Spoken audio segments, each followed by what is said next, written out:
Choosing an appropriate dressing is an important part of wound management, but how do you know if you're making the right decision? This depends on the status of the wound, your patients, and the environment around the patient.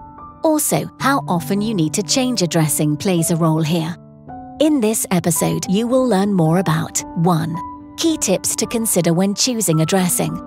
2. How do you select the right silicone foam dressing? 3. How do you select the right gelling fiber dressing? What is the size and shape of the wound? Make sure the dressing fits the wound. It will allow you to secure it to clean and dry skin around the wound without causing any damage to peri-wound skin. Consider wound depth. Choose a dressing that conforms to the wound bed and provides a close fit to reduce the risk of exudate pooling. What is the level of exudate? The dressing has to maintain a moist healing environment and absorb and retain excess exudate. Is there a local infection?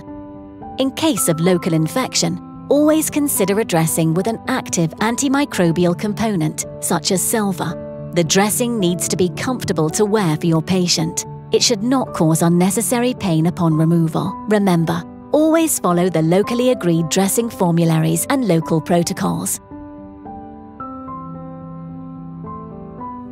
Silicone dressings can be used on a wide range of low to highly exuding wounds. They can minimize trauma and pain when changing a dressing, protect the peri-wound skin, and promote comfort during wear time. When you choose a silicone foam dressing, you can follow this practical checklist to assess the performance of it. In the context of a wound dressing, conformability to the wound bed means that it should closely follow the contours of the wound bed and provide a close fit to minimize any gaps between the wound bed and the dressing. Does it have the ability to conform to the wound? How deep is the wound? What does the wound bed structure look like?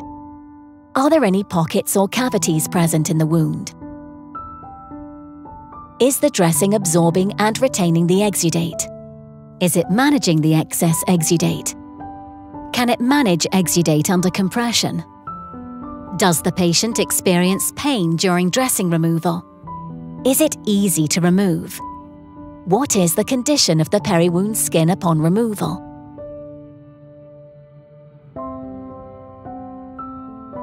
Gelling fiber dressings are used for moderate to highly exuding wounds. When you choose a gelling fiber dressing, consider the following properties. Those are based on the key clinical challenges that have been identified by 200 clinicians across the world.